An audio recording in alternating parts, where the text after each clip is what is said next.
we want to take some time now to look at an example of a good moral man that needed to obey the gospel. And I think anyone reading the account of Acts chapter 10, verses 1 through 6, would agree that Cornelius was a good moral man. Notice how it describes him.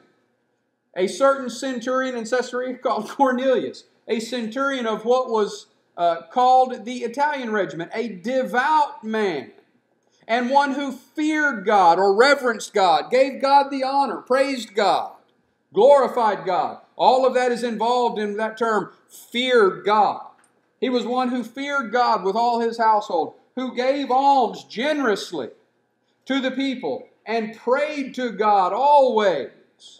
We learn a little later in the text that he was one who fasted often.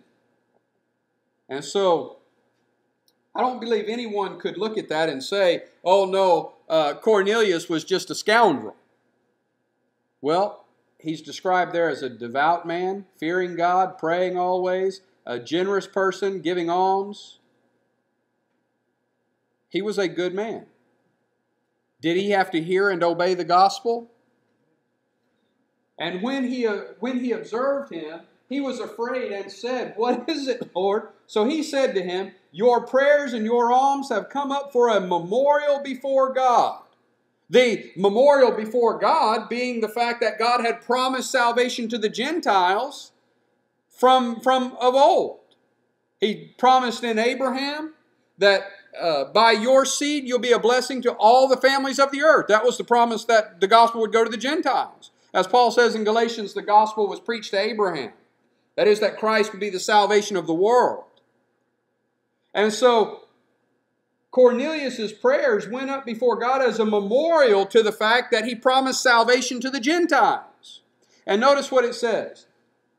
"Now send men to Joppa and send for Simon, whose surname is Peter, who is lodging with Simon, a tanner, whose house is by the sea. He will tell you what you must do." What you must do for what?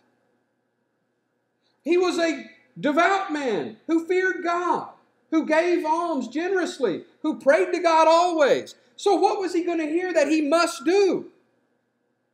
Now, anybody by today's standards, you go talk to any of these good Baptists out here, and they'll look at Cornelius and they'll say, "Oh no, he didn't need to hear anything to do anything." But the angel told him, "Call for Peter. He's going to come and he's going to tell you what you must do."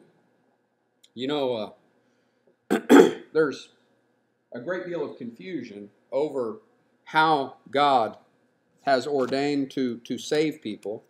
A lot of people believe that God sends His Holy Spirit just to move people to salvation, despite the fact that it says in 1 Corinthians chapter 1 that He ordained by preaching to save those that believe.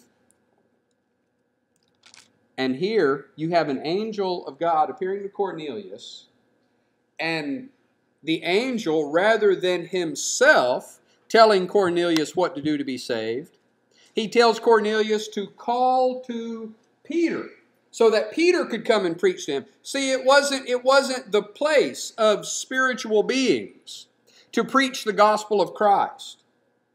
It was put in earthen vessels, Paul says, to be preached. And so he says in Romans chapter 1, verse 16, "For I am not ashamed of the gospel of Christ, for it is the power of God unto salvation, to the Jew first and also to the Greek." And so he's told to send for Peter, who will come and tell him what he must do to be saved. Well, when you look over in Acts chapter 11, verses 13 and 14, when it says, "He will tell you what you must do," what did Peter say that he told them? In Acts chapter 11, verses 13 and 14, "And he told us how he had seen an angel," Peter recounting what Cornelius said to him, "and he told us how he had seen an angel standing in his house, who said to him, 'Send men to Joppa and call for Simon, whose surname is Peter, who will tell you words by which you and all your house will be saved.'" Well, Cornelius was a good moral person. And yet, he had to call to Peter, so Peter could come and tell him words by which he must be saved. Notice in 1 Corinthians chapter 1, beginning verse 18. For the message of the cross is foolishness to those who are perishing, but to us who are being saved, it is the power of God.